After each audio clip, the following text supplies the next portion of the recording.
Tengo un problema con la transmisión en este instante, no quiere partir. ¿Cómo? Ah.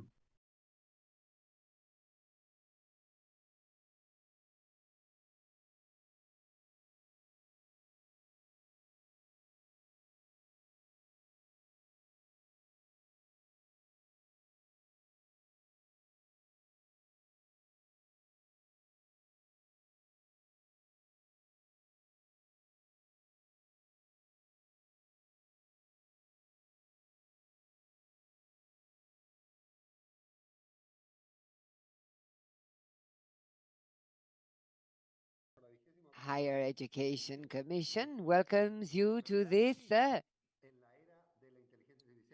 28th version of its International Seminar in the Age of AI, Are We Transforming Education? We hope this space will allow for dialogue and reflection on the use of effects of artificial intelligence in order to prepare our students with the skills and knowledge necessary to function in today's world. We will have to make some changes. This is the advantage of going live. We will have to make a few adaptations on account of a personal situation. And so Charles Fadel is going to bring forward his presentation. So I will hand over to Charles Fadel, who is a world leader in education and who will be speaking to us about education for the era of artificial intelligence. And he is an educational thought leader, futurist and inventor, founder and chairman of the Center for Curriculum Redesign, chairman of the Education Committee of the Business and Industry Advisory Committee, BIAC, of the Organization for Economic Cooperation and Development, OECD, and member of the OECD Expert Group on Artificial Intelligence. He's the co-author of the books on artificial intelligence and education, Education in Four Dimensions. He has worked with educational systems and institutions in over 30 countries and for 25 years, worked in technology management, analog devices, and founder of Neurodyne AI.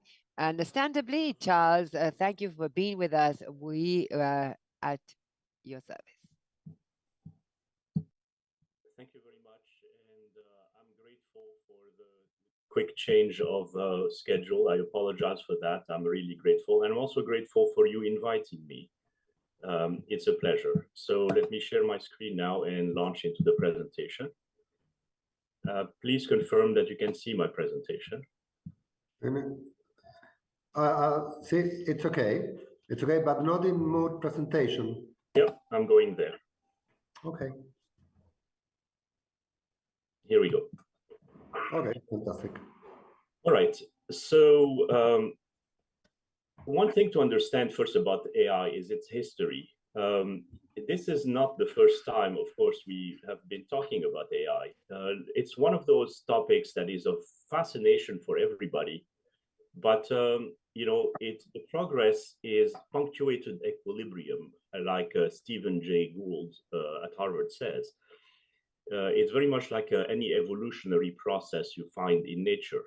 It doesn't instantly go from nothing to, you know, perfection. So we've seen over the decades several different phases. Right now we are in this 2020s phase of generative AI and large language models, and I'll explain what its capabilities but also what its limitations are, because you've seen a lot of hype around the world about how this was going to displace humans, etc., etc. We're far from that. To get to general intelligence, we're going to need several breakthroughs, and that's according to even people like Sam Altman, who has finally admitted this sort of thing. So we're far from general intelligence, but the present capabilities are already enormous and should be leveraged. This has been made possible because over the decades, semiconductor technology has increased by an enormous factor. And so whereas when I started my AI company back in '89, we could only compute 3 layers of artificial neurons, now we can compute more than 5,000 layers. And we have massive databases thanks to the internet.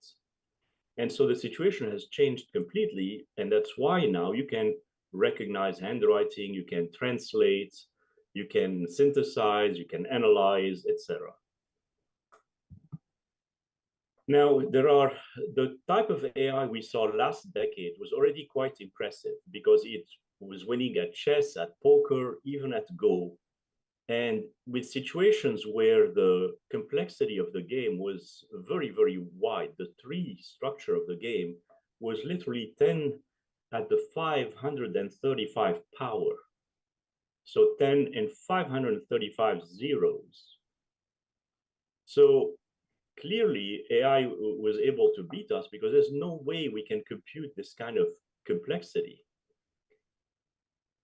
And however, in all these games, the rules are finite. They're simple, they're set. So that's what we call in engineering a bounded problem. It's not unbounded. And so it's very impressive, but it's still bounded. And that means it cannot transfer. If it plays well at Stratego, it's not going to play well at poker. It's not going to play well at chess. It's not going to fold proteins well. But you can train individual models to do any one of these things excessively well. That's what machine learning has been about back in the 2010s. It's crazy to say back in the 2010s, but here we are. But the emergence of large language models have really changed things. There's been this amazing transition. First of all, we have the bounded problem barrier, as I was just describing, is much, much, much larger, meaning this is not just trained on Go, this is trained on enormous corpus of text. And that means that we can look at things across medicine, education, finance, politics, etc. This is no longer confined to a single type of data. That's huge. No, no leo todavía. Is there a problem? Alejandra, is there a problem? Oh, sorry, no. Please mute then. Hi, Charles. I'm going to mute, sorry. Then the Alejandra Ratia, buenos días. Tuvimos que hacer un pequeño cambio en el programa por una emergencia de Charles Fadel, y vamos a anticipar su presentación y después vamos con la subsecretaria. Gracias por estar con nosotros. Ningún problema, Nicolás. Muchísimas gracias. Saludos, and I hope everything runs smoothly, Charles. Thank you. The second point on this slide is about connectivity. Now you can connect various large language models together. So you can connect and you can train these language models on different data sets. So for instance, my center is training an open source language model on an education data set so that when teachers ask questions, they can have answers that are from a set of 100,000 curated and peer-reviewed papers, not just someone's opinion on Reddit. So this gives us a lot of capabilities.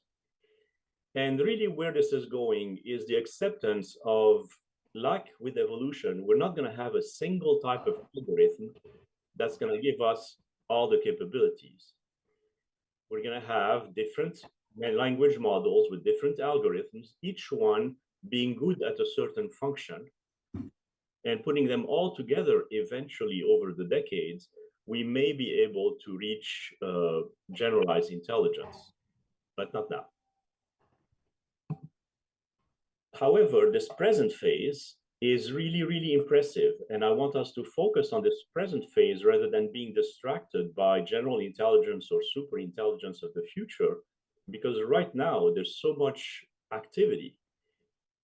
First of all, the language models are still evolving, the algorithms are evolving, the data sets are evolving, the technology, the hardware technology is evolving.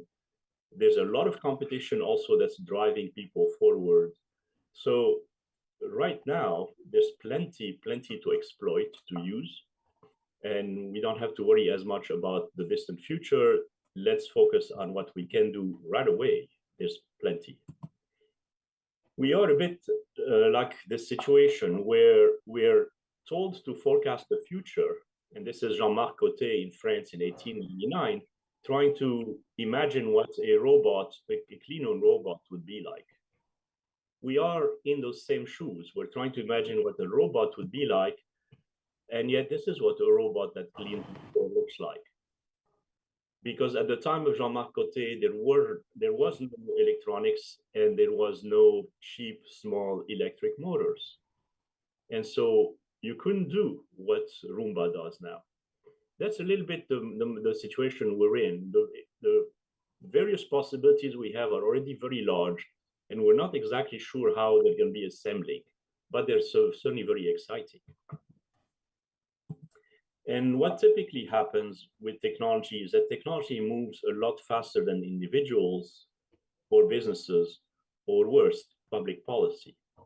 And that's the challenge, to run faster as organizations to go to where the ball will be. Okay, it's a bit like playing football. You don't run behind the ball, you have to go where the ball will be. And that's the complexity that we have to deal with, that we have to manage. If you look at Bloom's taxonomy, it is already impressive. The new language models are basically capable of addressing pretty much the whole stack of the Bloom taxonomy. They can synthesize, they can create. Yes, they can create. And so very often we're tempted to think, where is the refuge for humans? That's the wrong question. There is no refuge. The devil is in the detail. When we say create, what do we actually mean? When do we say synthesize? To what extent? It's this level of detail where humans can work with the technology. It's not there's one big section that says technology cannot go there, at least on the cognitive side. So working with the machines is absolutely necessary. They can create. For example, a lot of creation in humans is about analogy and about extrapolation. Machines can do that very well too.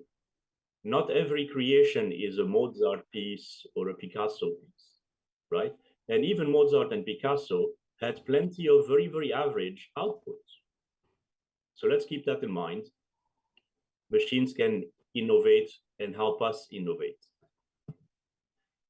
Of course, on the affective domain, it's unlikely that machines will internalize emotions anytime soon, but they can certainly organize and recognize our emotions sometimes better than humans can.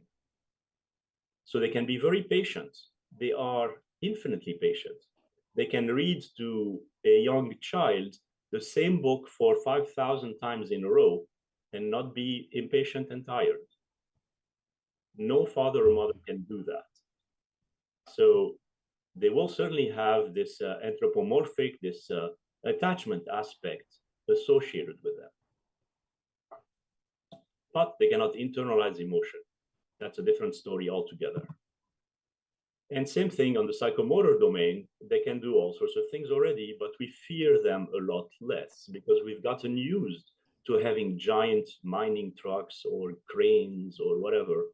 So we don't fear this kind of situation as much, although autonomous vehicles have shown a lot of progress still needs to be made. Very much overhyped after $100 billion of investment. So progress is slow, and the adoption is slow. It's nowhere near as fast as the press would like you to believe, because it takes time to deploy the innovation. But there's a key durable consequence. We are in the driver's seat. There is no agency or purpose in these machines, right? We are the ones that to enter queries. We are the ones to say, please go and do this for me. We are the ones who decide, why do I want them to do this? That's a sense of purpose.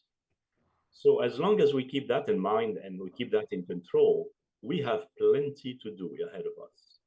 We have plenty to leverage these machines. And so the impact on education is as follows. The same way that the Industrial Revolution created mass schooling, This digital revolution here has to create mass sophistication. We have to rethink what we teach and how we teach in much greater detail, and this is helped by technology now. The first strategy, the most essential strategy, is to think in terms of versatility. We have no idea where this is going. No one can forecast the future accurately enough. And so we need to design an education gives us all the tools, not just math or science or humanities or physical activities or so on. It's an and proposition. We need to equip the children with the tools to do all of these things. Poet and painter and physician and physicist, all these things. Again, this is for K-12 education. This is for school education. This is not for universities. Obviously, in universities, you need to specialize some of these tools. But for schooling is not training. Schooling is education. And there's a difference. Training is about an occupational output. This is for education. The education needs to be broad and eventually deep. So it's this dual model of broad across many disciplines and deep in very particular situations that is necessary. This is not something that hasn't been said before, by the way. It's just accelerated all the more because of AI's impact. We need to teach, for example, not just content, but concepts. Here's an example. If you only learn math, you would learn that an exponential has this algebraic function. However, what they don't teach us in math, is that the concept of deceiving, then explosive. That's the concept behind an exponential. That's what happens with the pandemic. That's what happens with global warming. At first, it starts slow. People dismiss it. They don't think it's important. And then all of a sudden, it explodes, and it becomes a lot more of a problem. So imagine for a second, if all our governments had understood deceiving, then explosive, we would not have wasted trillions of dollars running behind the pandemic. It's literally like a snowball that we were running behind, rather than anticipating and stopping it very, very early on. So speed of execution was really important, and that's why it has missed everywhere, because no one understood deceiving, then explosive. So you see how learning concepts matters so greatly, not just in math, but in other disciplines as well. Geography is destiny, for example, in so many situations. So there is no single algorithm to decide what is essential content. We would have to review the standards line by line and decide very courageously what is not that important anymore. For instance, do we really need so much trigonometry in a world that requires statistics and probability and data science a lot more? That's the sort of thinking we have to apply here, and be courageous and reject some old things. And of course, lead with the core concepts, isolate them, and then map them to be age appropriate. As I said, even a young child can understand deceiving than explosive. Core concepts can be understood before the algebraic complexity, before the expertise. And these concepts are what transfers. You can transfer them from discipline to discipline. So we have to modernize the traditional disciplines, math, but also literature, history, performing arts, visual arts. All these things can be modernized for this, world we're living in. And this is what we've done with Australia on mathematics, for example. We have completely revamped the mathematics standards, and you see how we have spent a lot more time on statistics and probability and on discrete and computational math versus the older disciplines, the older branches of arithmetic, geometry, and algebra. They're still there, but less so. Same for world history. Same thing, you can teach world history. You don't have to teach only your country's history, and teach it properly, paying attention to all of the continents, not just some continents. So if you need to learn about Asia nowadays, well, let's do so. Same about world literature. Here we have 245 pieces of literature in English, but from authors from everywhere around the world, including, of course, Spanish-speaking authors translated in English, but also Korean, Japanese, Chinese, etc. Again, world literature, not just Spanish literature or English literature. Now we come to the other phase, which is to embed modern disciplines like technology and engineering. We talk about STEM, but we really only teach S, small t, no E, and M. So why don't we teach civil and electrical and mechanical engineering? Why only computer science? Why not all these other things? Because there's no time left, because the old disciplines have taken up all the time. So we need to push back on the old disciplines so that there's room for social sciences and entrepreneurship. If you need to understand yourself and others more than ever, social sciences matter. If you need to understand, if entrepreneurship is the job of the future, it's the job of the future, then let's make room to teach it. So these are things that need to be embedded in the traditional, in the curriculum, not the traditional, in addition to the traditional curriculum, so that we pay attention to these modern disciplines.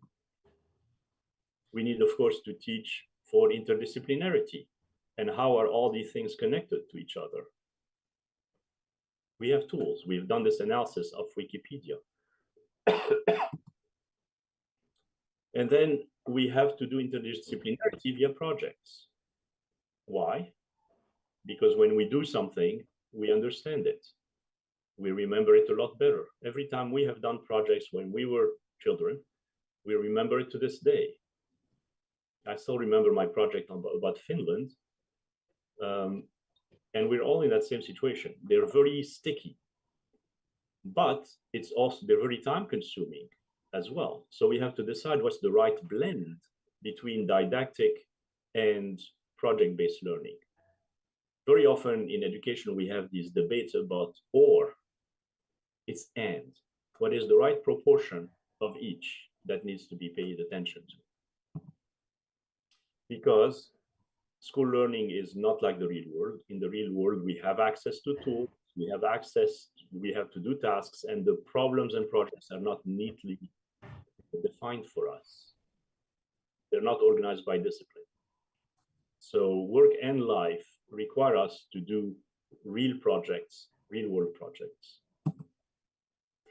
And we can line up with these projects to our passions related to the UN SDGs or to the World Economic Forum technologies and so on. So we have this database of 340 projects from which the students and their teachers can choose the ones that correspond to their passion. And so you see, that's the framework that you've been familiarized with thanks to Chile, the Fundación Chile, which translated this book for dimensional education a few years ago in Spanish. And what we've done is map these skills and character qualities to the various disciplines, because disciplines are more or less suitable to teach them. It's not everything that can be taught out of a single discipline. It would be too much. So you have to be careful about which ones correspond the best to the discipline you're teaching. That's how you can make it come together.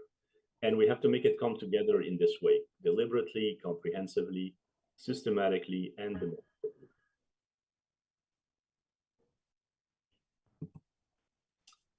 Now, finally, we have to pay attention all the more now to student personalization.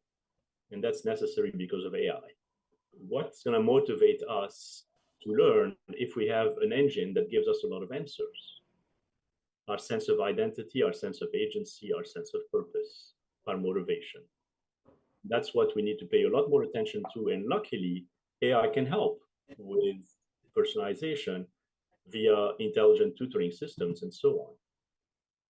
We're trying to build the whole student again, so identity, agency, and purpose is what builds the whole student. And this is how adaptive learning and AI can help. First of all, it helps with self-pacing. if you're slower than the rest, you can keep on learning on your own and catch up. And there's a learning time reduction for everybody when you use adaptive system. Now with AI, hopefully we'll get to a situation where we can solve Bloom's two sigma problem, where tutoring has been shown to have a massive effect, a massive improvement on all students. And so hopefully AI will give us that capability. But that also means that over time, we're going to have to figure out what is the right ratio between teacher only and full automation and everything in between. It's not wise to say that the kids are just going to put on a VR headset and stay at home and just learn on their own. That would be crazy. However, with these technologies, it would be unfair to the students that we don't use them to their benefit. So we have to figure out what is the right blend of, didactic and project-based, the right blend of teacher versus intelligent tutoring system, and be fluid and adaptive depending on the discipline, or depending on the grade, depending on our students. It's perfectly okay. These tools are going to allow us to do all of this work. It's going to require a lot of design up front, and that's what a number of us are involved with. But hopefully we'll be there soon. And part of that design is this new book that my center is writing that will be out sometime in January or February, to explain to policymakers, administrators, and educators at large, and teachers, what exactly is needed. So here I only have half an hour, but imagine if I had a full day seminar, clearly I would give a lot more detail about what's needed, what's possible, and how we would do it. Remember, I'm a former engineer, and so for me, how we make it happen matters a lot more than just having elegant thoughts. We're all about making it happen, not just talking about it. And so with your help, I'm sure we're going to continue this journey, and I'm very, very grateful for you giving me this time. Thank you very much.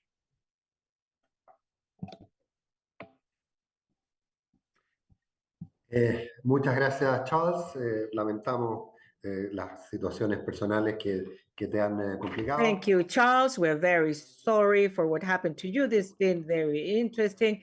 I hope you can explain why you are a former engineer, and there are some important elements, very interesting elements. You remind us, for example, that since the algorithm doesn't get tired, can replace parents in formal education, but not in the attachment. A series of things that are elements that I find very interesting. And on the other hand, we have how much we have to still work on this. Thank you, Charles. And we wish a lot of luck in that what your wife has is nothing serious. Thank you very much. Thank you so much, and good luck to all. Bye-bye. Y ahora vamos a proceder a presentar a la subsecretaria de Educación, Alejandra Arratia, quien nos va a introducir con un cierto tardío, pero en fin, nos vimos obligados. Somewhat late, but nevertheless, provide a few opening words. No pasa nada, ningún problema. La flexibilidad no problem. Flexibility is part of the 21st century, so we've put it into practice. Adaptive speaking. Y me quedé con el saludo a Charles, que de hecho nos tocó comentar. In fact, we were commenting on this book, the one that he said was translated by Fundación Chile. At the time, I was part of the presentation of that book that was translated, and we were talking deeply on the challenges of education in this context. But careful, this was before the pandemic, everything that entailed, before we had what we have now, AI, And why am I mentioning this? Because I think that the challenges that he mentioned, the challenges that we are talking about at this seminar, ultimately are very, very relevant. They were relevant a few years back, maybe with a somewhat different nuance, but now that difference has only increased.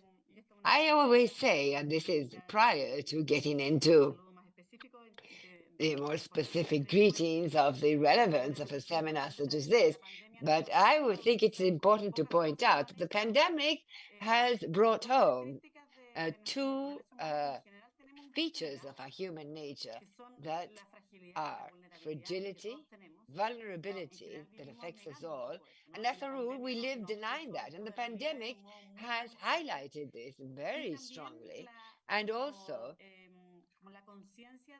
awareness that our control fantasy, in fact, is no more than that, a fantasy. We do not have that much control, nothing. The pandemic was brutally putting that on the table.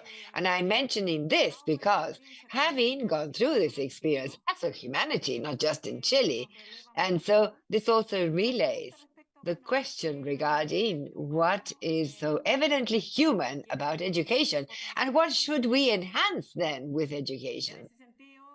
And so, and within the framework of what has brought us here together, which is the role of AI, we at the Ministry of Education are getting into somewhat greater reflection regarding the curriculum within the context of the pandemic. This is a curricular update, if you like, and thinking of how to update the curriculum to the pandemic context. And there, afterwards, in recent years, now what? Do we return to what we had before?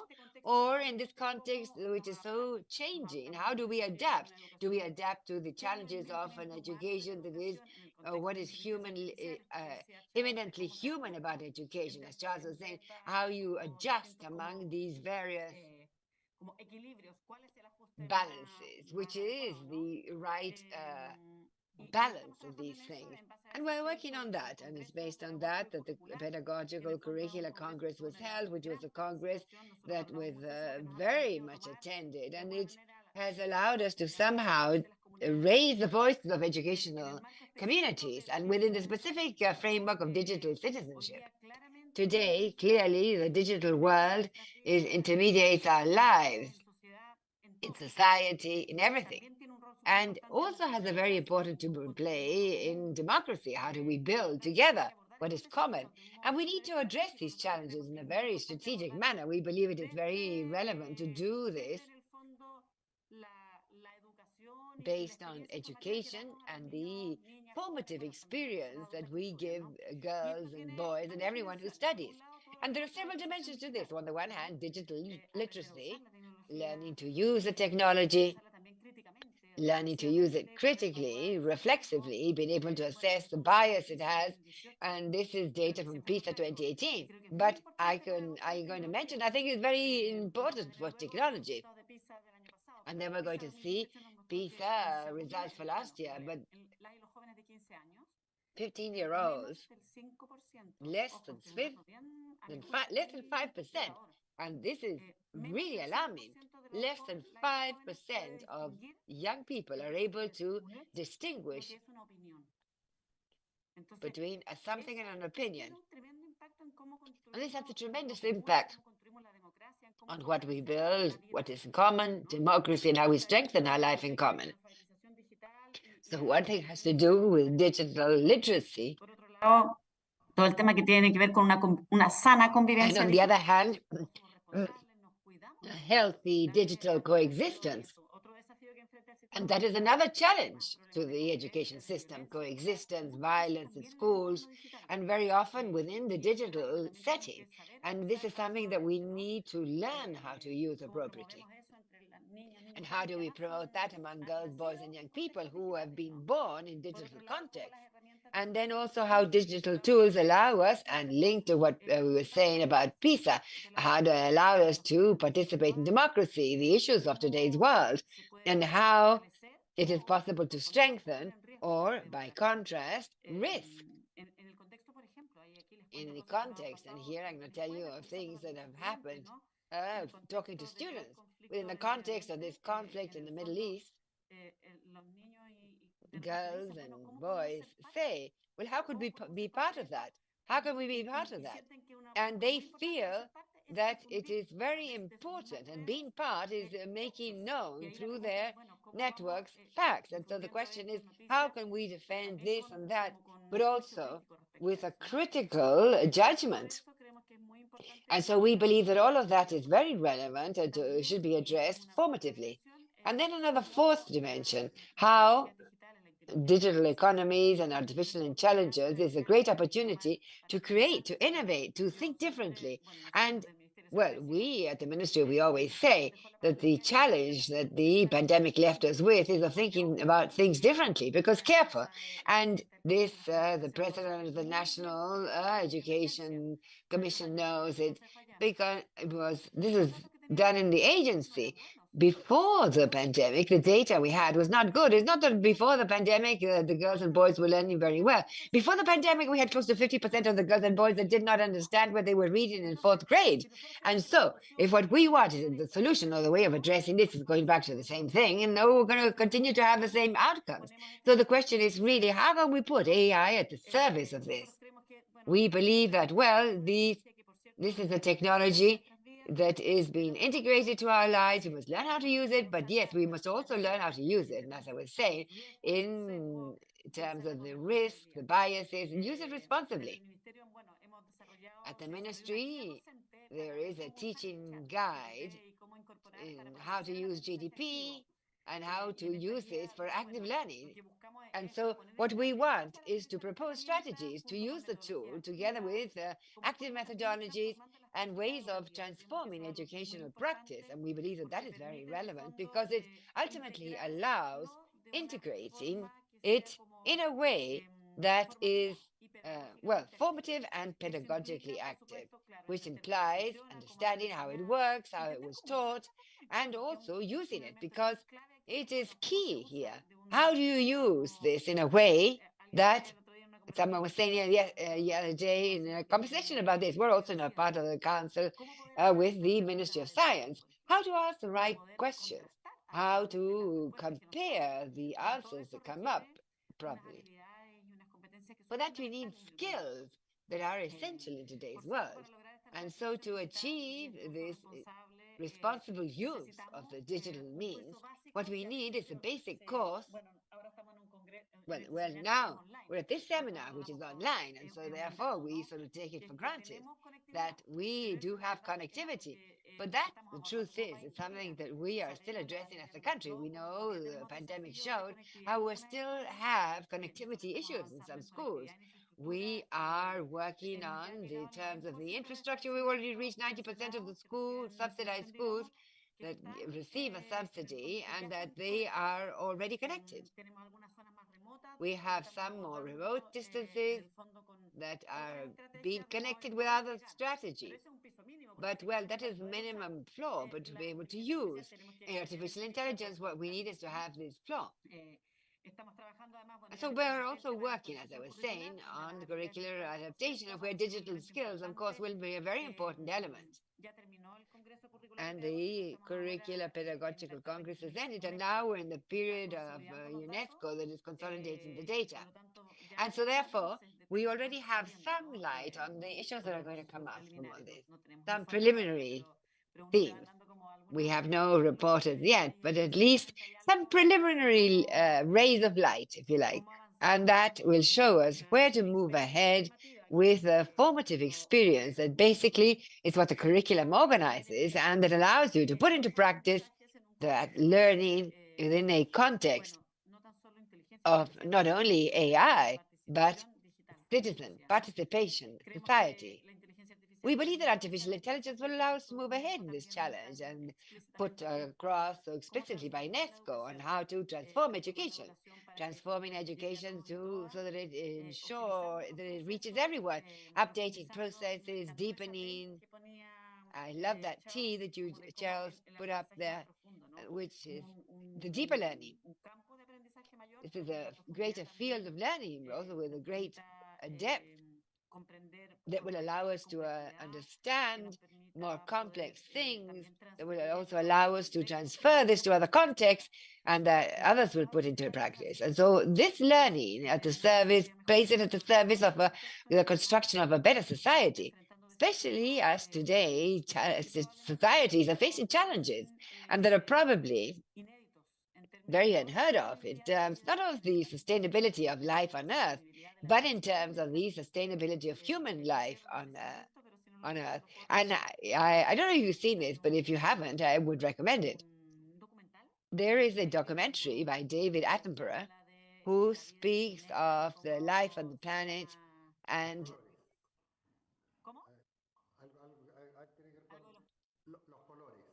something to do with the colors. I think it's called The Beautiful Planet or something like that. Yeah, yes, but there's another one which shows the different views that people, the species have regarding the world and how they see them, how they protect each other. So that is how different realities converge. Yes, exactly. And it is very recommendable because it is a challenge. And that we're trying that that money that they have there is a way of safeguarding human life on Earth. And that is a challenge, and we need to train our new generations on that. So I thank the CNED and everyone else for organizing this event, because this is a good way of encouraging us to do something with education in Chile. Thank you. And continuing with this somewhat anarchic order, I would now like to leave you with Luz María Budge.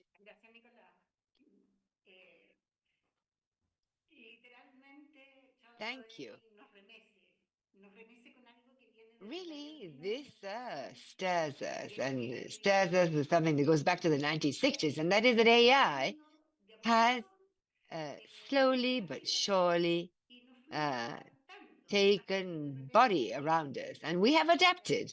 And suddenly it appears with something with a name that says AI, artificial intelligence, and it would seem to permeate the world of education very significantly. The big question that we ask, we and everyone here, is how can we incorporate this to our classrooms, to our school reality today? We feel that it's on top of us because the challenges that we face are giant. They're very much right now. But also at the same time, they do and say a number of things that move me. You spoke a lot about the curriculum, and the curriculum has been, I would say, for a long time, as though you've not been able to get us to die or study, or they've kept it as something more moderate regarding the curriculum, at least. And also, others say important things about the curriculum. Let's look for what is essential. Let's follow what is essential. But let's not forget that we must manage it based on content. And that's the hybridization. It seems that it needs to be something that we must take far more seriously. Now, what are those relevant aspects of the curriculum that will later used to illustrate so that the students can see? Another important thing is that this is an emergency, and quite clearly we cannot continue to run after the ball without knowing where we want to take the ball to. It makes sense to run behind the ball, but we have to know where we want to go. Where we want to go has to do with the very fastest development of the skills required for the future. He also tells us, and he spoke about the role of the teacher as a model, adult model. When we are educating children, we want them to be adults, to become adults. We are at a time where they are children, but we have to project them when they are adults and are in the society. To what extent are we taking on that big responsibility? To what extent we are generating the society we're going to live in the future? And he highlighted something that we can't leave aside, which is Bloom's taxonomy. Bloom's taxonomy is acquiring different tools. The taxonomy doesn't change. These are the aspects we need because our brain has been made to develop this. But the tools to arrive at are different from the ones we're being using so far. I think this is here to stay. And what we have to do, the ones that have to adapt are teachers. Students have already done it. If we want to move our students to the 21st century, to the skills they will require when adults, it is high time for teachers to do something. We are professionals, so we have to show our capacity for flexibility, adaptation, and aim at what is essential, mobilize with questions, curiosity, because it is there where we're going to have students that welcome change. I thank you for having the opportunity to be in this seminar. And this is a constant concern of the Council. What's going on in our classrooms? What has to go on in our classrooms? And how there should be nurturing, modeling for the children of Chile. Thank you very much, and the Secretary, for your presence, for your flexibility, and for being with us. And the same to Charles, that is not with us any longer. Sabrina, we are going to listen to Sabrina, and thank you, Nicolas, for being with us on this occasion. All right, I want to remind you that the seminar is being transmitted via YouTube channel of CNED, CNED Chile. It will be there, so if you can't be with us till the end, you can see this there. If you want, you can ask questions through the chat of the live broadcast. Unfortunately, the questions to Charles Fadel won't be asked right now, but we're going to find a way to send those questions to him. And continuing with this conference, Education in the Era of Artificial Intelligence, I'm going to leave you with Sabrina Seltzer. We said it okay. She's an economist, master's in social sciences and humanities, major in research, educational evaluation. She is from the Monterrey Institute, Director of Studies of a Cities Foundation. And she's an expert in technological transfer. She has been consultant of early innovation program of Day Lab Engineering Design of the Catholic University of Chile. And she has participated in EduLab UC. She's got more than 15-year experience in Latin American universities, in Argentina, in our country, and Mexico. Sabrina, thank you very much. We're all ears. Thank you very much. Good morning, everyone. I'm so happy to be part of this seminar. I thank again the National Education Council for the invitation. This is a big challenge to participate after Charles and Alejandra as the secretary. But I was taking some notes so as to reflect that and that our audience gets the largest amount of content and reflections and questions. I'm going to share my screen.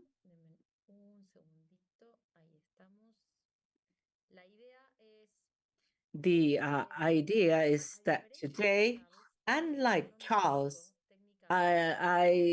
but for me, it is important to mention this so that you know what I'm going to talk about. I'm not dedicated technically to AI, but how this is implemented and the impact on educational institutions, in educational systems, and of course, communities that take part on those institutions, such as professors, managers, etc. And some challenges that Charles put to the fore, which has to do not only with changes to be implemented in the curricula, but what biases and gaps we have to overcome. And our reflection as those who work in educational communities at the time of including not only artificial intelligence, but other technologies that are transforming education. And to start this presentation or sharing this, I wanted to bring up some things are included as relatively new technologies to education. And this is something mentioned by Charles. AI is not new. It's being developed for decades. The thing is that its inclusion to the different social environments, productive environments, has been different over time. What is a reality has to do with what we know for a year, which is the ChatGPT, generative AI, but we already use AI in many activities we do on a daily basis. I just want to share with you some other technologies that are transforming education. One has to do with data science. Then I will give you some examples in the specific case of Tecnológica de Monterrey, some things that we have included. But the data science has allowed us to improve learning at different levels, allows us to have information about our institutions, administrative topics, what happens with students. In the past, we didn't have that. This is another way of including these technologies or sciences to education. Other ones could be virtual reality and augmented reality, the way in which we built our working spaces, the material, methodologies with which we teach, etc. How complex it has always been to explain or teach chemistry and speak about molecules without seeing that. But now with augmented reality and this 3D reality shows students the way things are and see it very big without having a microscope or other materials that in many institutions is impossible to have because of lack of resources. I'm going to speak about biases and democratization of these technologies as well.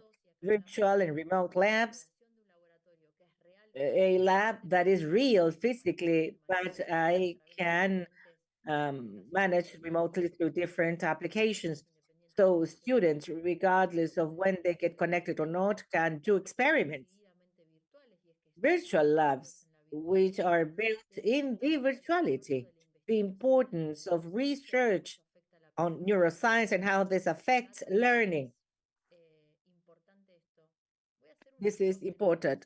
I'm going to say something that I was doing. When we speak about technology, we're very used to saying that we listen to the word technology and we think of digital technologies.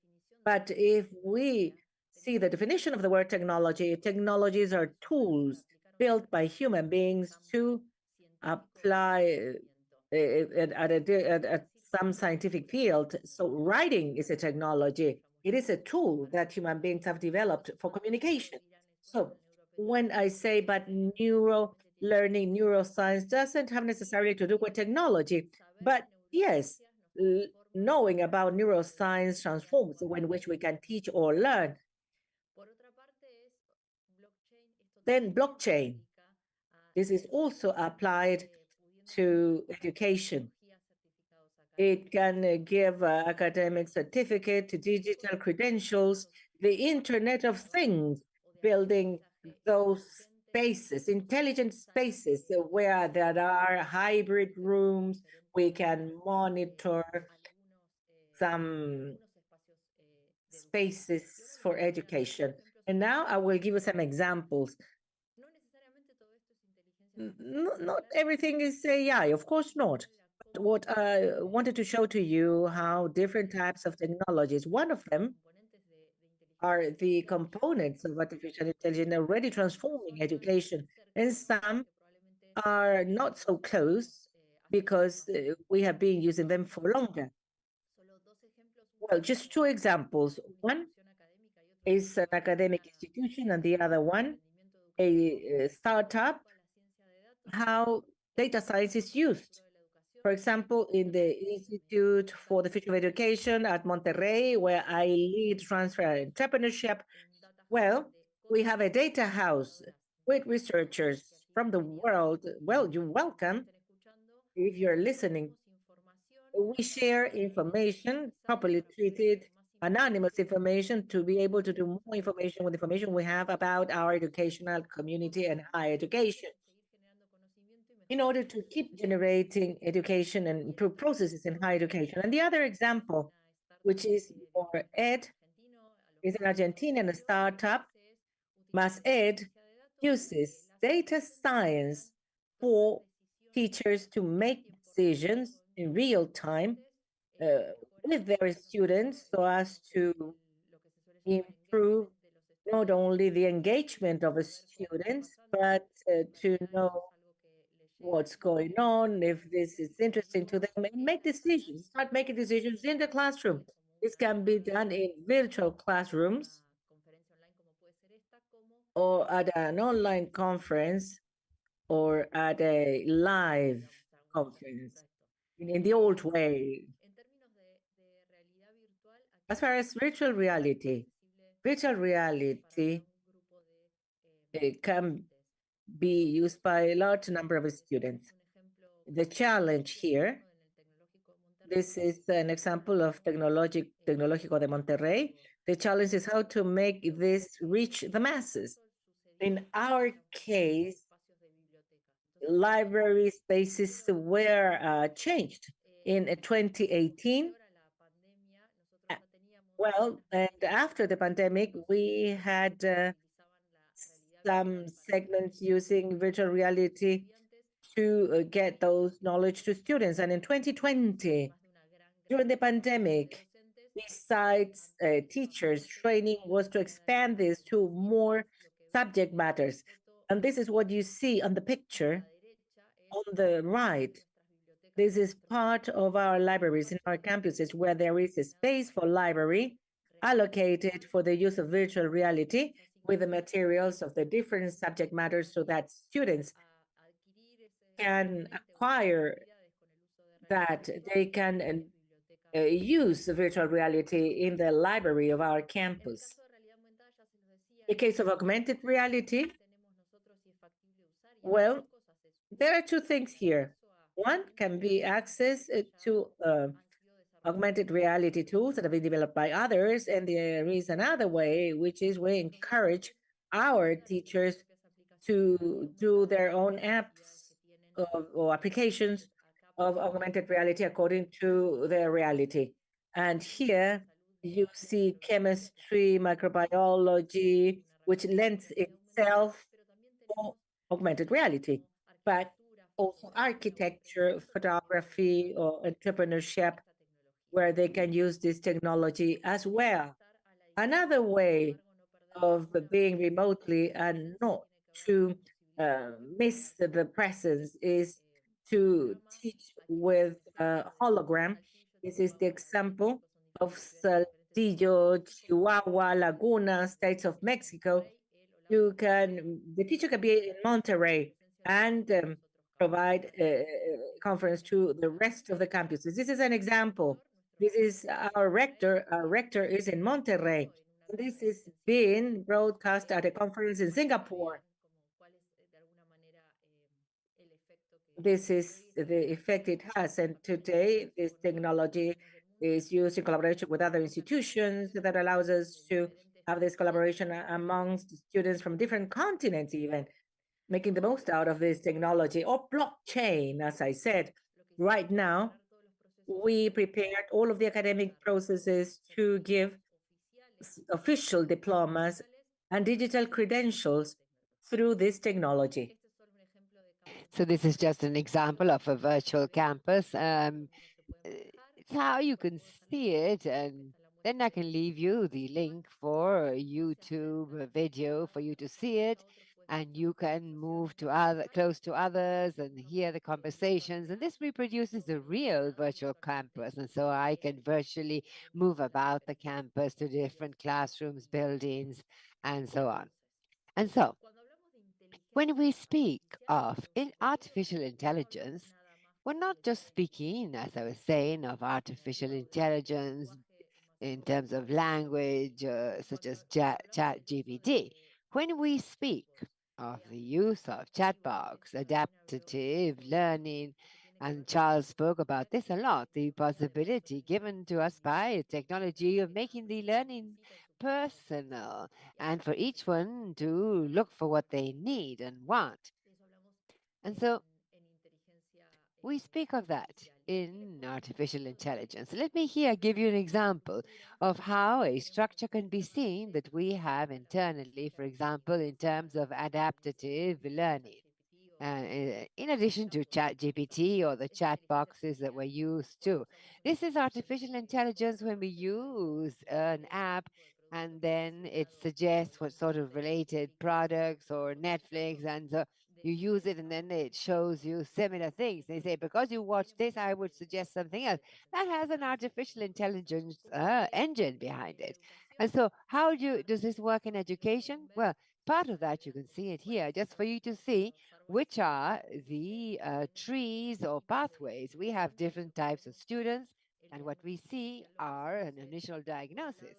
On the one hand, we see what knowledges do they have, what learning style is best suited for each student, and this involves a series of technological indicators to be able to make that diagnosis. And so then based on that information, we suggest which are the resources for them to acquire different knowledge or topics based on the subject area. And then you have the other components that would allow us to follow up on this, and this has to do with the learning analytics and a personalized follow-up. So these are only examples, and now, yes, here it is. And this is the most interesting part of all, I would say, regardless of the examples that have to do with the reflections or biases or the sort of things that we need to pay attention to when we speak of AI in education. First, we can speak of AI in education in three spheres.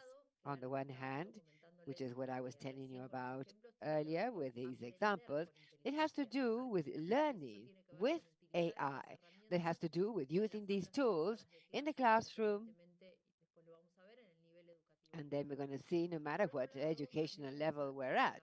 And in addition, we can talk of learning over artificial intelligence, and that has to do with the technologies, techniques, and lastly, prepare for artificial intelligence.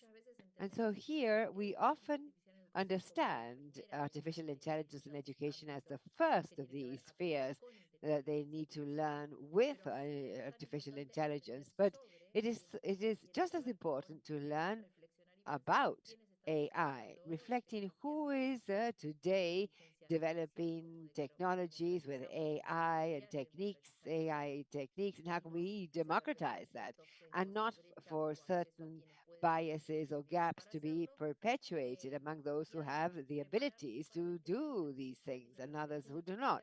Because AI is being used for so many social and productive sectors, and that means that these young people who tomorrow will be adults and who today are already active in working or social spheres, and they will be in areas that already use certain components of AI that destroy some jobs, yes, but they also create others totally different. So how are we preparing them for that? And so I would say learning with, Charles spoke about this, review curriculums, the balances between some skills and another. And in the second sphere of learning about AI, once again, this is double click on how we are preparing education in the different levels of higher education with programs or specialties that will allow us to know how we acquire skills that will allow us to generate AI technologies or techniques, and how this is changing the world of labor and the social world to train us with these skills that are inherently human, and that AI can, at least for the time being or the medium term, is not going to replace us, and far less. So how do we prepare with those skills to develop ourselves appropriately in the present and future? And that we are seeing this in these educational, social, and productive spheres. So, how can we think about this in relation to these spheres and these various spaces in educational processes? Here we have different ones. One is AI at the service of management and implementation of education. How could we think or use AI for our educational processes? The management of those educational processes, the implementation may improve. So if this allows us to have a personalized learning process, surely that would improve the implementation.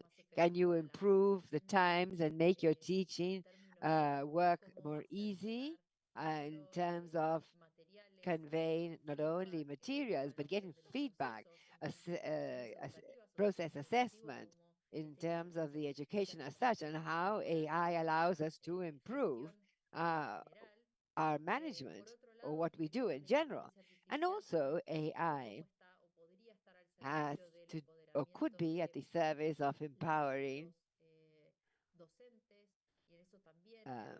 faculty members, and this real time allows getting to the students in a different way.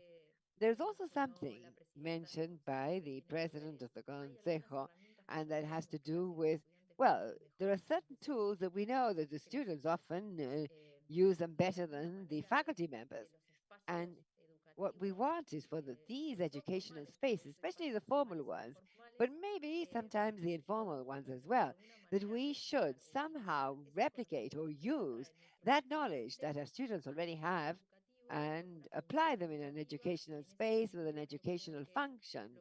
And so what we need to do in that sense, as Luz Maria was saying, is to empower our faculty members to do this, and we use them to favor the processes. Now, of course, AI at the service of learning and the assessment of outcomes. A few years back, I was asked at a talk in a panel how to use it, ChatGPT in the classrooms. And I was saying that for faculty members, it's a challenge, because we really were thinking of ChatGPT, but with the processes and models that we had before. But, and I had a sort of assessment that implied questions and a theoretical response.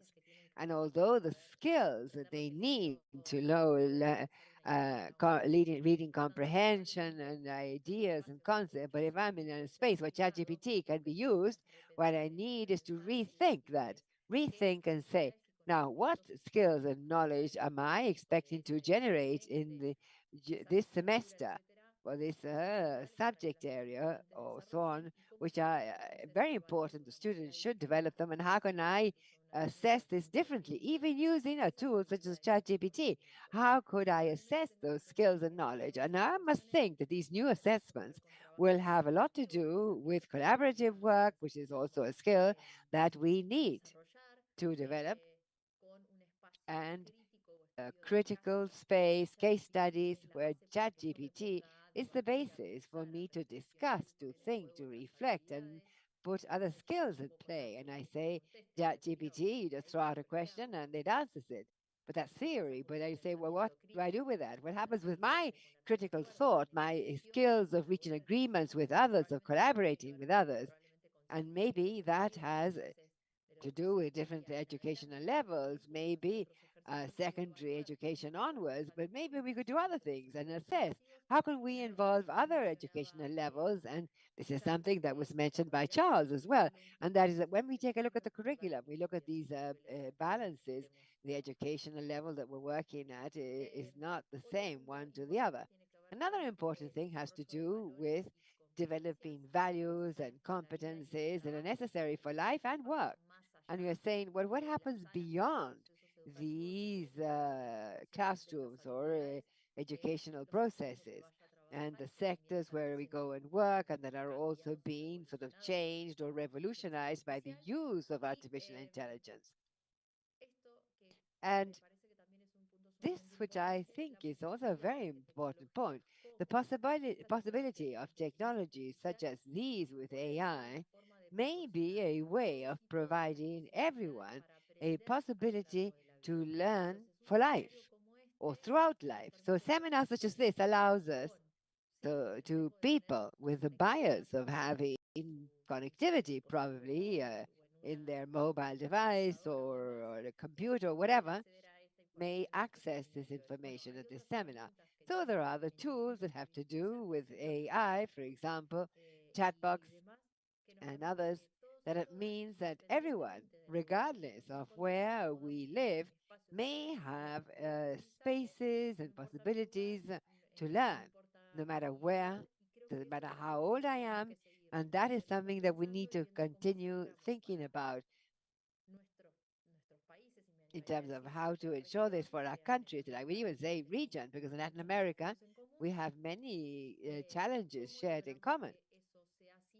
And how can we ensure that that is the case and that this tool may imply better learning opportunities for everyone? So, now what are the debates then with everything that I'm sharing with you regarding AI and education? And here they would say to us that we said, yes, there are going to be more questions than answers, yes. But I think that these are interesting so that we may reflect and that each one may be using them in a context where we are going to collaborate and so on. So, so as educational institutions, and this was mentioned a few moments back, it is important to know what level we're operating. And this means that if we're talking of a public space, but also educational institutions. For example, I'm from primary, preschool, secondary, or higher. These balances that Charles talking about will change. When I take a look at the curriculum, the skills and capacities that I need to develop in my students, I must know where do I stand here and what should be done. Beginning to speak of girls and boys, we understand that this is an explosion. Yes, it is an explosion, and so it's not necessarily to move on to a formula still for them to understand that that means explosion. But yes, the process. And so it is important to review that. If I'm going to adopt new technologies or somehow modernize and prepare myself for the present and future, no, what level am I working at? And at that level, what are the cognitive skills that I need to develop? To focus on that, on these cognitive skills and the knowledge that I need to develop, then this is also going to indicate how you can implement technologies, how do I modernize my the curriculums and so on. Another major debate has to do with, above all, young people, but I would say girls and boys as well, that they only acquire skills and competences in the formal education institutions? Well, of course, no. Then we know that at home with their peers through social networks, and also there is a universe here, a giant universe of apps and platforms and others that will allow us to create knowledge and develop skills, and not only at schools and formal institutions, And so we in general who usually use these spaces at formal education areas, we know what is happening around. Let me give you an example. This is a higher education university, but if I think, where do these young people train with very technological skills early on, such as developing AI, for example? In some cases, it could even be at universities, but there are other platforms. So Latinoamericana, which is Platzi, and they develop skills that reaches a population, and that is the great thing about this. This is advertising, yes, but they reach populations that are probably not thinking of going to university. However, they are able to improve their skills for work and improve their working and professional life, and they don't do it through institutions such as ours. No, and this is also a challenge. So some of these ventures have a quicker response than the formal institutions. Let's make partnerships, let's collaborate. And now competencies for future jobs or jobs of the future.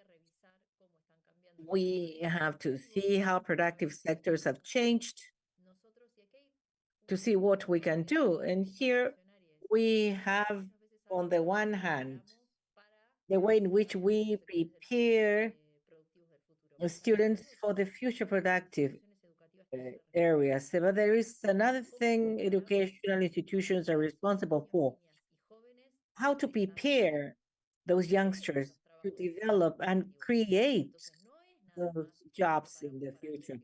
It is not only how we prepare for something that exists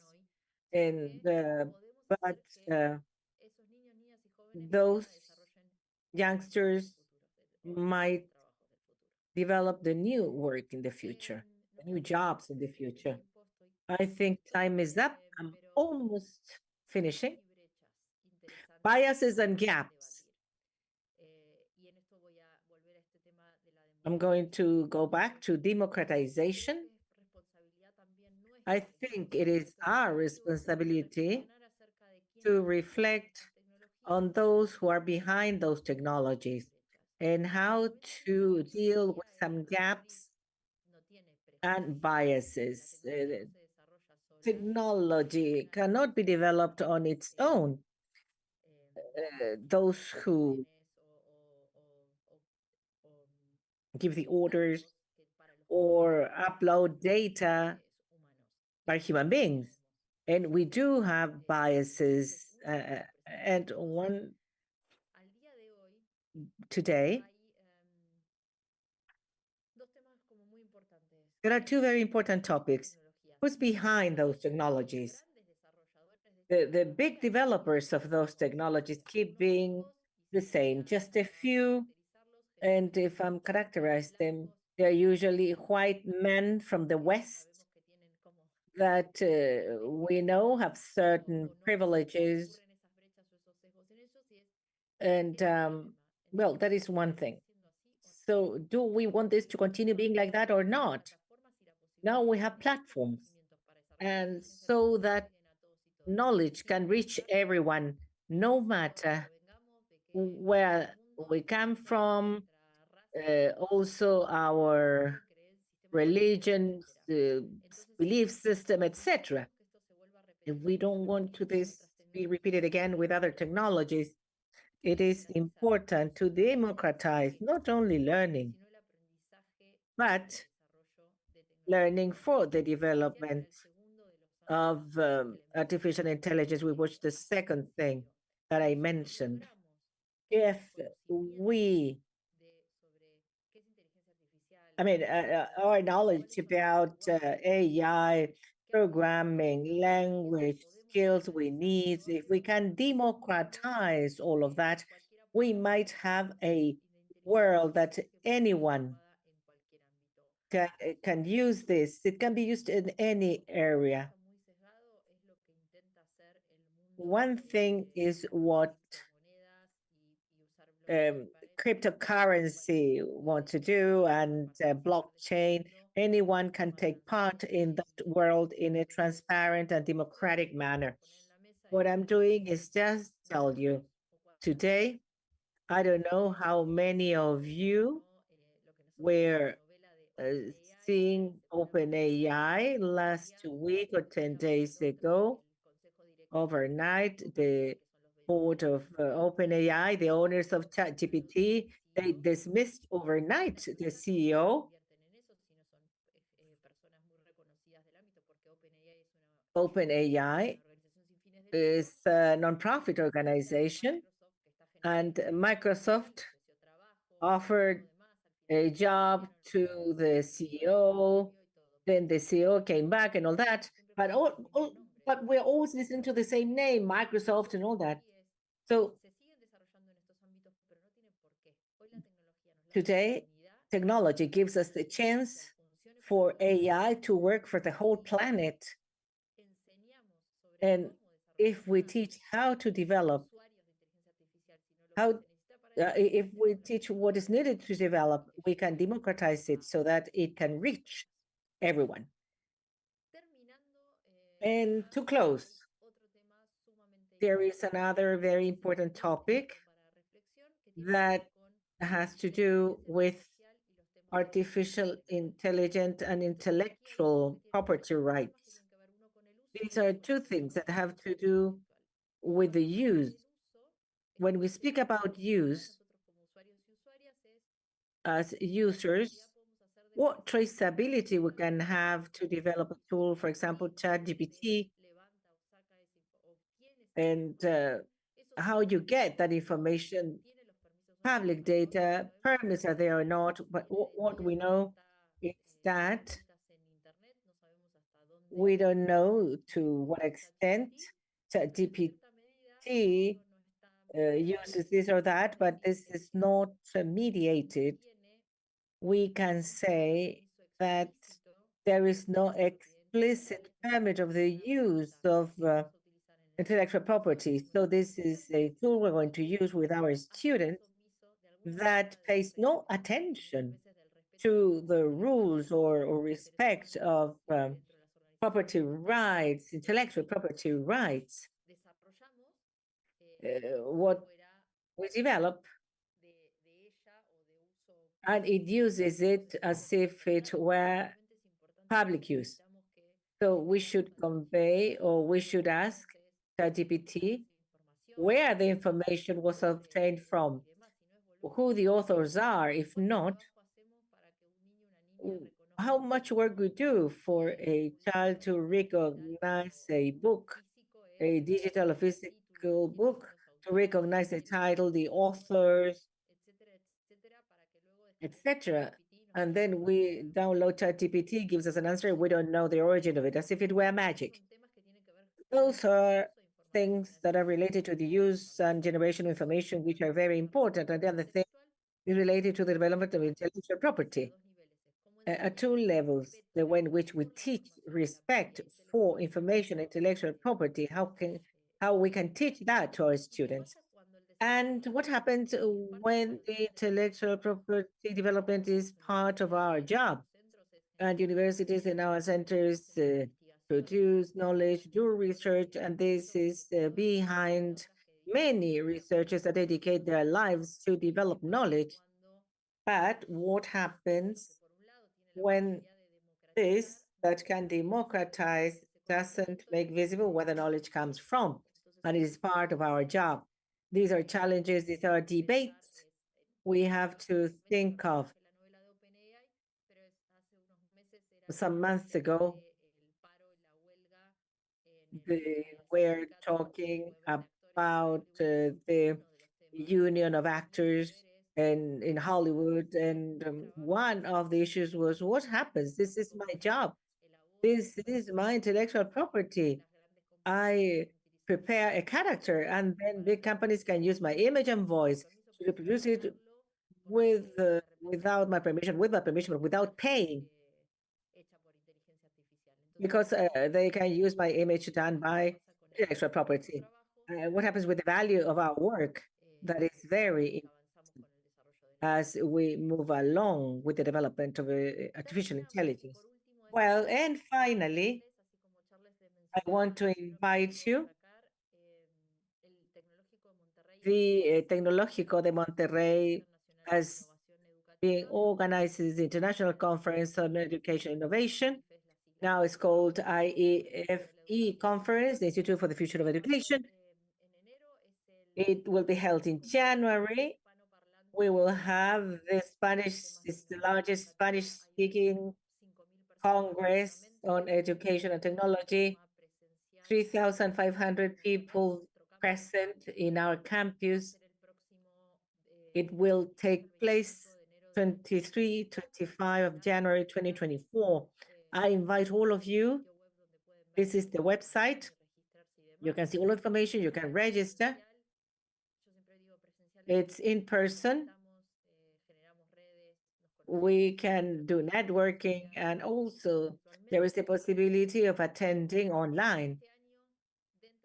This year, in the conference, which is a very big conference on educational innovation, there is a special track. Well, there are different special events during the conference, and one of them is on artificial intelligence and education. We have another track of public policies on education, another one on educational entrepreneurship, use of technologies, etc., etc. So I invite all of you, and I hope I could see you in Monterrey next January. And with this, I close. And there is now a space for questions. I will stop sharing. Thanks. I hope this has been useful. Yes, Sabrina, great presentation, very interesting.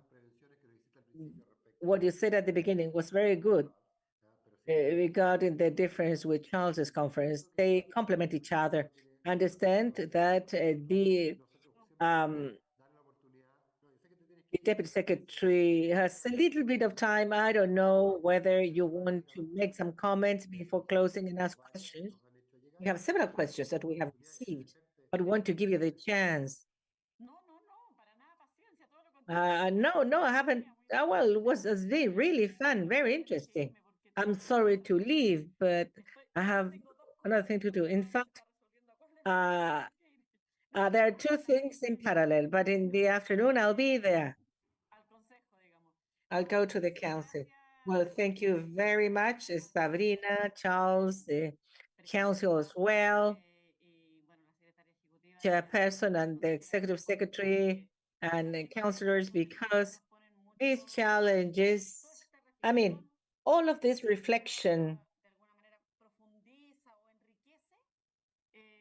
reaches an important challenge we are dealing with in the country, how to move forward with an updating of the curriculum, but from the standpoint not only of definitions, but more pedagogical definitions, how we address challenges from the point of view of the evaluation, didactics, and how we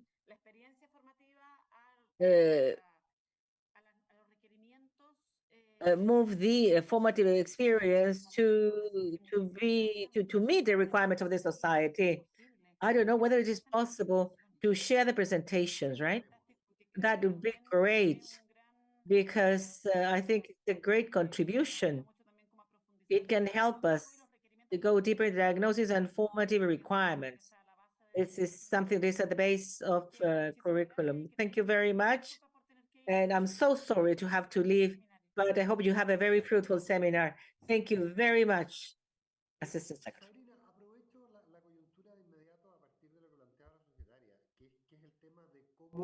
¿Cómo se incorpora el currículum? Porque en alguna How parte... do you incorporate the curriculum? Because you were saying that today what we want is for people to develop ideas. There's an issue with the audio. I don't think it's coming from me. But Sabrina, are you hearing us? Yes, but I understand that I've opened here the YouTube broadcast. I think that it is the people on YouTube that cannot hear us. It's not an issue here. Well, let's ask the technical people to try and resolve that. And so in the meantime, we move ahead. I would like to return to the point. You were saying at some point, and based on what the Undersecretary said, that the I'm told it's being corrected now. That the idea is to develop skills so that the students are able to devise ideas, write text, and so on. But today we find AI that resolves all that almost in an impressive manner, really overwhelming. And with a bit of cosmetology by a student or an academic could be turned into ideas in several languages. And I remember when AI showed a space and I appeared speaking on the radio in a way that King Charles would have envied me. So how do you do that? Do we change the skills? Do we increase controls? Because are we able to avoid that from being used, or do we understand that it is a reality and find alternative ways to continue developing this?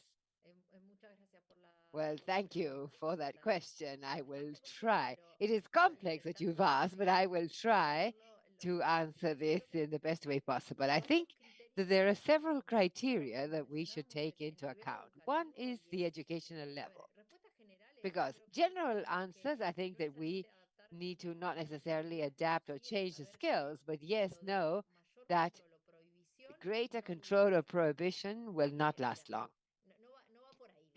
That's not the way ahead. So the first thing is to know what educational level are we working, because that is what we were talking about. If I am working in Mexico, what we called minor primary,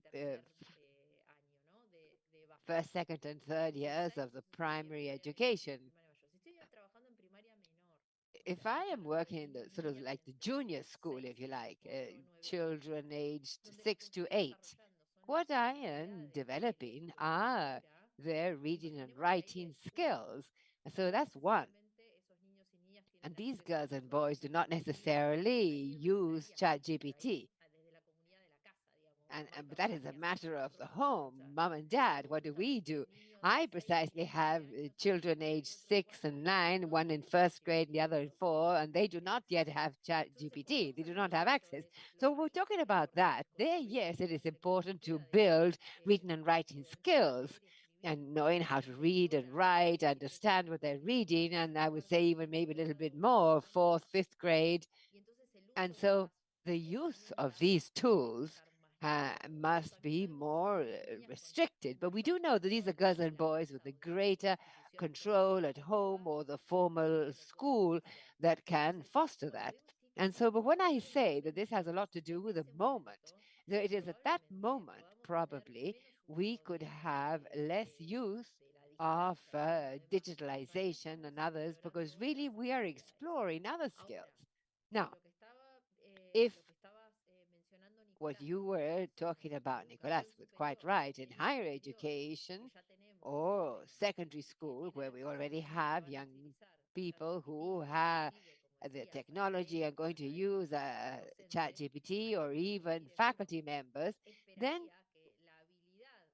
you'd expect that the reading and writing and reading comprehension skill has already been developed, and that's not what I want to develop at that educational level. It's other things. And so in adopting ChatGPT to these processes, either for the assessment or learning, and so that's a different reality. We are lagging behind in other difficulties. Yes, that is a fact. But the thing is that we all have a problem there. Maybe I, at university or in the last levels of secondary education, yeah, I should not have a main cognitive ability to develop the understanding what I read. So we need to make sure that they manage that earlier on, because maybe my skill will have to do with what we're saying: flexibility, ability to adapt to change, collaborative work, critical spirit, or other things such as entrepreneurship, creativity. Those are the skills that young people need. And if those are the skills, regardless of the knowledge, or the technical knowledge, it's those skills that I can develop or assess using ChatGPT. And that is why I say what we need to see is not change the skills, because, and that is what your question is getting at, no, but what are the skills and the knowledge, the main ones or the basic ones at each educational level, and that will somehow give me the clues or the initial kickoff to know where I should put in the balances of using or not technology, and how do I change the curriculum or the way I assess the learning. And so I think that that has to do with it. It's difficult to answer one size fits all, but with this, I was giving an example. When GPT chat started, the first thing I thought, imagine how great. I ask or I prompt about a strategic plan for a university for the next 5 years, and it will give me a whole lot of information.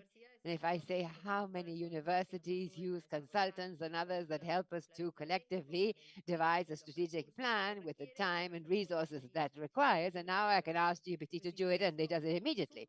So does that replace the discussion that we need to within the university? No, but what I can do is ask ChatGPT for that and study that, and then collectively discuss and say, okay, so these are the points and criteria. What may be useful for this for our institution? What are the collective agreements that we can reach? And so then I could use ChatGPT to facilitate my work. Well, of course, it also has to, with the ability of knowing what to ask and how. And that also affects your ability to assess the answer rather than what ChatGPT answered. And did you ask the right correct question? Yes. And also, you need to assess what is the critical sense with which I read the ChatGPT answer and with which I make a decision. Yes, but part of the assessment is your ability to ask ChatGPT the right way and then have the necessary parameters to avoid one part of the work, but also they should answer what I really want to know. Some questions have come in. How should you adopt into AI to the didactics of future teachers? Is there experience here or in the rest of the world? And also several questions that have come in through YouTube and others, and they're asking this barrier to internet access. Well, first of all, let me answer the previous one that you mentioned. It's very important, the initial teacher training, and that cannot be separated from what is happening worldwide, regardless of whether you use GPT or any other technology or innovation that erupts in the world of education. We must bear this in mind. And for that, we go back to the same thing. Who are the trainers of those teachers? It's always a step back. If we want to have a skill in the students and we need special teachers, then when we teach those teachers, they must incorporate that. And so part of the journey through university or teacher training, has this or not, we need a general curricula of the universities or training spaces. So if for a student used ChatGPT or not, well, that student could be a teacher student. And so include in the teacher program the use of the use of AI, and also in teaching. This has to do with continuous training, updating of knowledge, and not only for those who are training as teachers, but for the teachers who are actually practicing. And there, I believe that there's a lot to be done. For example, in the university sphere, and in fact, the Catholic University of Chile does this in our case as well, and we've worked a lot hand in hand with them. This has to do with teacher development within the universities. On the one hand, they train the teachers in new didactics, technologies, not just the use of technology, but new ways of lecturing or assessing knowledge. And we also promote, of course, the proposal we create spaces where they have the technology available in order to develop their own instruments by teachers. And so it is a major challenge to do the same thing at other educational levels, and where the massiveness and the number is very relevant. And so there, the challenge for education secretariats, ministries, and others is how to have a platform, probably such as this one, or the possibility of these seminars and training, which is done online, and this allows teachers to generate that and also to be firsthand in the use of technology. How do we further the development of materials by teachers themselves? And that also leads to active participation that then allows us to be more active with our students. And so I think that this sort of center in some for teacher development, quite aside from the initial teacher training, they're very relevant at all levels. Now, if that has been more natural, for example, in the sphere of universities, what I would advise is to collaborate and learn from those centers so that those services, that way of doing things, may be transferred to teachers that work at other educational levels. That on the one hand. And second, connectivity. In Latin America, this is a major issue, connectivity at all levels, and especially in education. What we have seen is that Latin America in broad terms, and Chile specifically, has its own specificities, of course, but regardless of what happens at the educational institutions, 50% of the population in Latin America does not have good access to internet. Sometimes this has to do with the geography. We still have a large rural population, or areas where there is absolutely no internet or a good data signal. So that is an issue. And so there it has to do, how do you resolve the issue of the infrastructure first? And then after you've done that, it's also important to say that many of these things, since I'm responsible for an area of not only technological transfer in education, but educational ventures. So I say, well, what happens with those spaces where they venture out with educational innovations? And I've seen that for the region, what is happening, and all in good time, some type of training, trying to ensure that the use of internet is minimum or nil. And that is done through tools such as WhatsApp. There are tools that are offline, and so you just need 1 minute of the internet to download it and use it. That's one possibility. And the other thing is this training and information over WhatsApp. There are some tools that even use two things that would seem to be old-fashioned. One is a phone, regardless of what it is, even a fixed line to reach people at home and train with different themes, girls and boys. I'm thinking specifically of a venture that was originated in Colombia, but it is done elsewhere in Peru and Brazil and different places. And the other, I've even seen the radio that that the radio is really of mass use everywhere. You don't even need a mobile phone, or because the radio waves reaches people everywhere. And this has been a reappreciation of the radio as a way of conveying knowledge. Well, undoubtedly, there is a path there. Well, Maria Bacho, President of the Council, had asked for the floor. Yes, Luz Maria.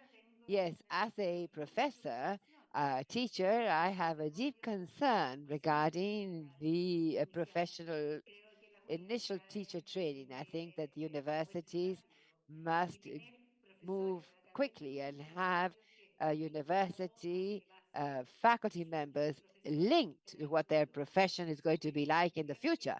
And I believe that our teacher training lacks proper management of the classroom. Students are different. It's not to study as we used to do many years back, child and adolescent psychology. But no, these things come in differently. So we need to work with these new concerns and curiosities. That's necessary. And I think that the models followed.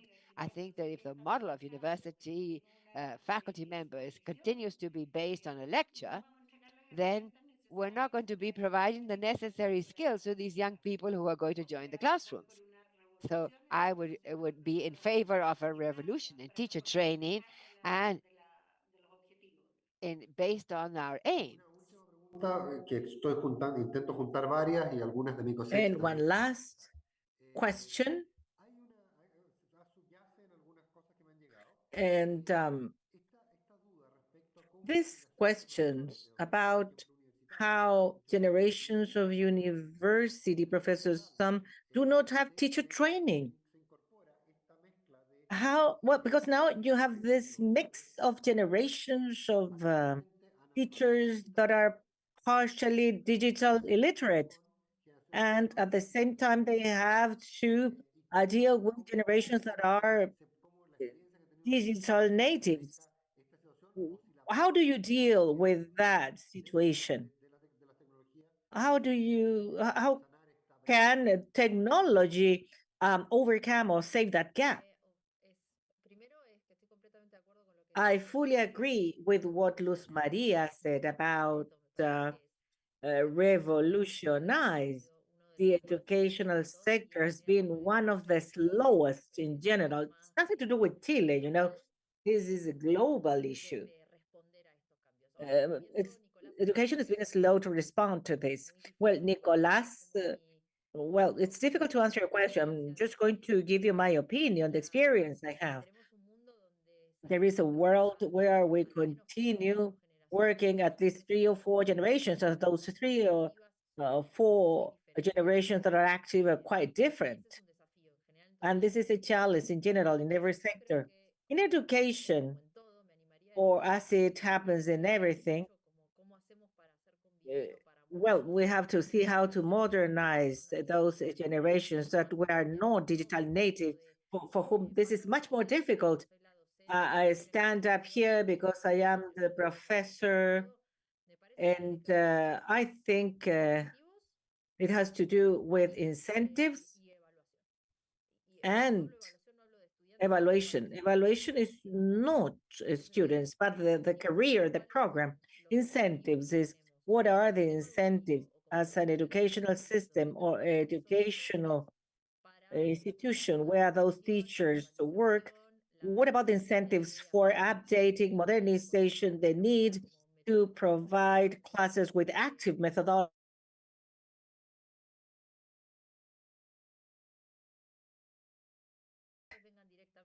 That the students come with questions, challenge-based learning, etc. So the classroom is transformed. What are the incentives for teachers that follow a more traditional line change? And linked to that, well, we have to see how you assess the teacher's career, how much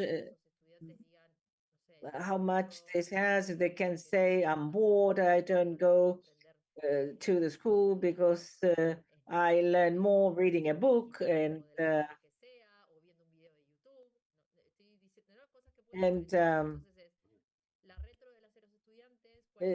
what are the demands of education institutions when evaluating?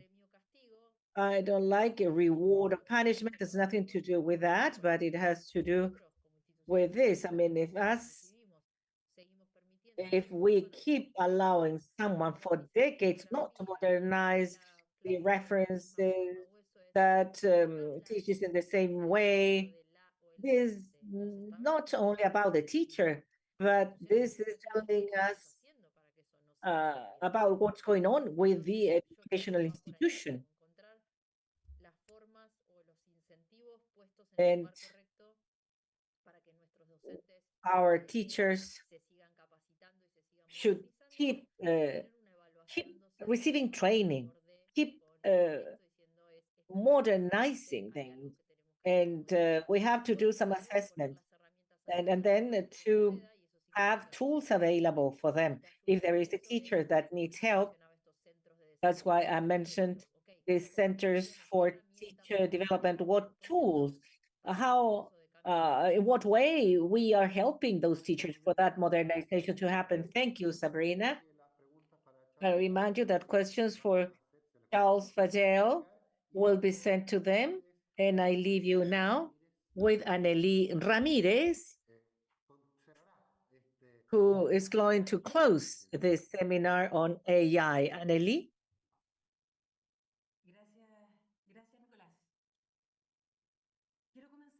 Thank you, Nicolas. I would like to thank you for our international students, Charles Fadel and Sabrina Seltzer, whom share their experience. And so they're warning us about the challenges of AI in higher education. I want to thank the words of the Secretary of Education, Alejandra Ratia, and the President of the Council, Luz Maria, and the participation of all of you who have been following us and contributed with your questions. To all of you, thank you very much, and I hope we are met your expectation. At least we put to test the skills of adaptation and flexibility. For this seminar, we propose to reflect whether in the era of artificial intelligence, we are transforming education, because the interaction with technology is not an option. So questions are not how to include it, but how a technical tool, how it is modifying via self-learning.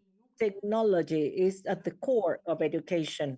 Institutions are also technological. There are people, they convey culture. This interaction challenges us to rethink and redefine the role of the educational system and lead the change to this new reality. Some roles that have been met traditionally by education are being provided by other players. Science and technology, for example, developing companies. Some cross the borders of nations. So what be the strategy to collaborate and make significant contributions in a context of accelerated technological development? Today, we have expanded our understanding on how artificial intelligence and emerging technologies are relevant and unstoppable allies in the educational process. We have explored how technology redefines learning, challenging traditional structures, and showing a future of possibilities and challenges. And I would like to stop on 3 aspects that I think are relevant.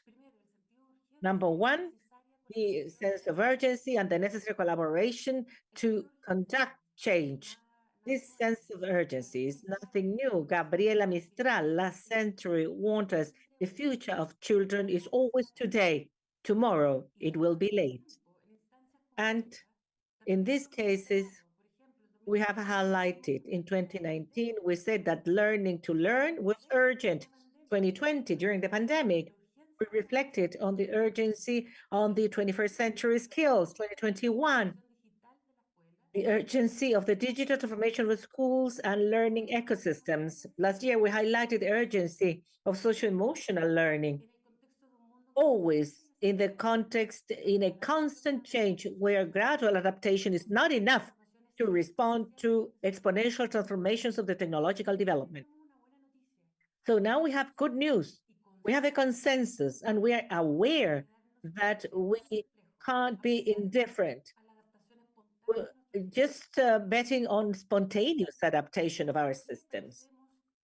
Why? Why does it seem that we are asleep in obsolescence? Charles Fadel showed a graph with the global human capital where the curve of public policies regarding adaptability to technological change is lagging behind, in contrast with technology, and also individuals that are under pressure to rush behind the ball.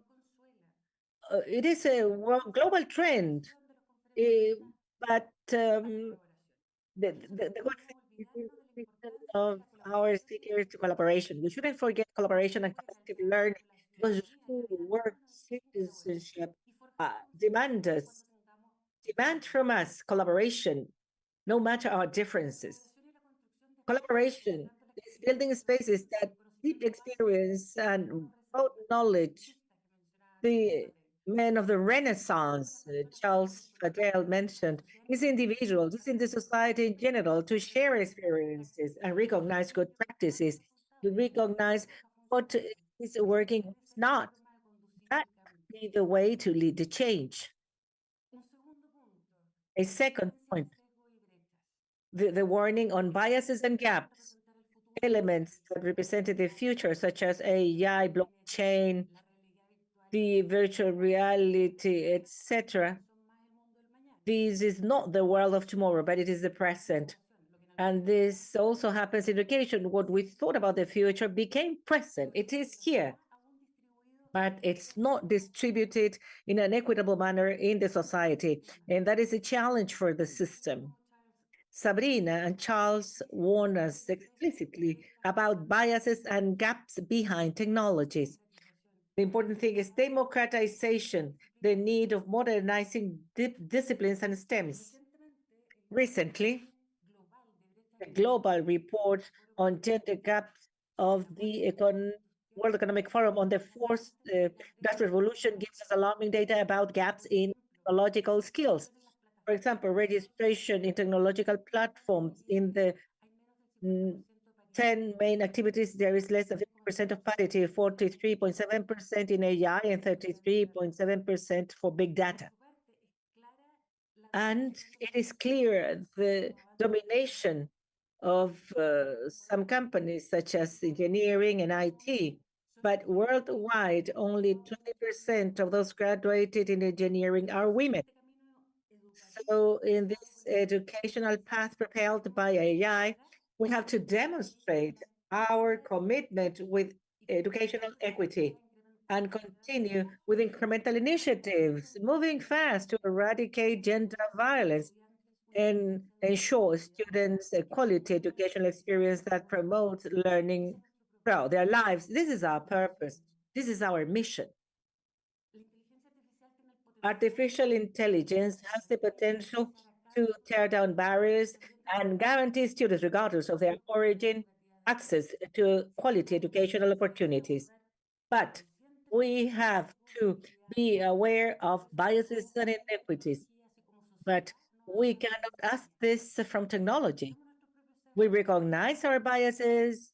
Are we willing to leave them behind?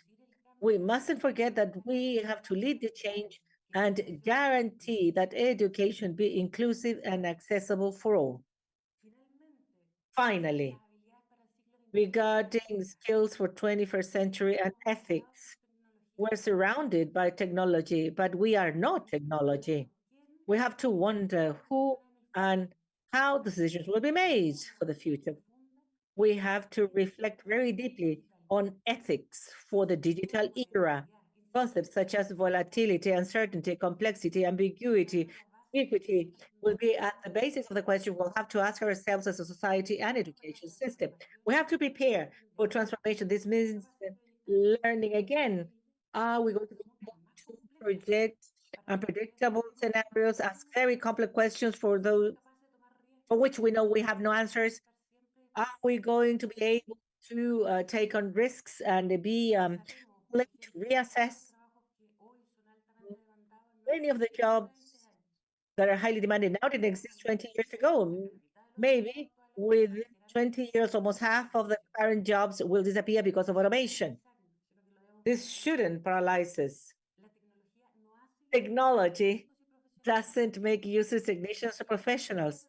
Technology allows us to do other things. It releases time to think on the human elements of work and the interaction of humans and technology. The educational systems, institutions, we have to facilitate and guide students to generate positive emotions, commitment, relationships, purposes, sense of achievement in a world where humans and technology will be integrated. Let's reform education and let's reform for change, learning for work. We have to enable to reach innovative solutions to give answers to relevant problems in a collaborative manner. The Center for Curricular Redesign, Charles Fadel, says that the procedure is not the only thing, but the capacity to apply, to understand problems and teach solutions. The skills must be at the basis, the full basis, collaboration, critical thinking, etc., must be combined with the character and attributes such as curiosity, resilience, ethics,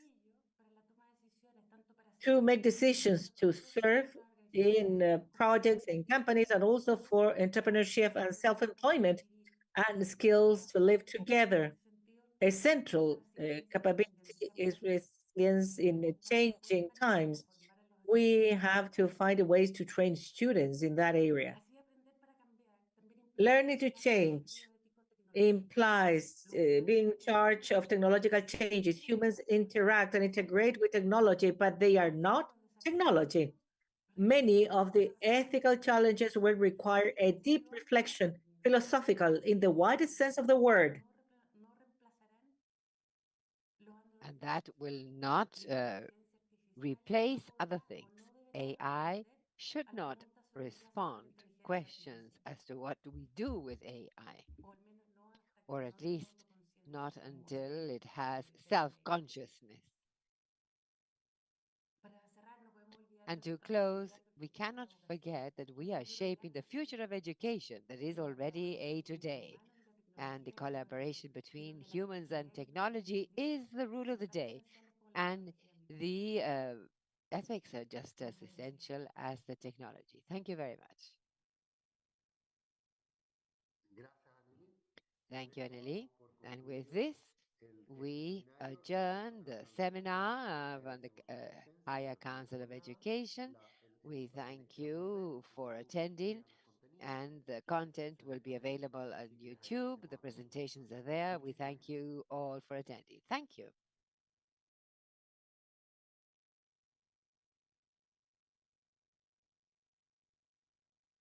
Me despido rapidito.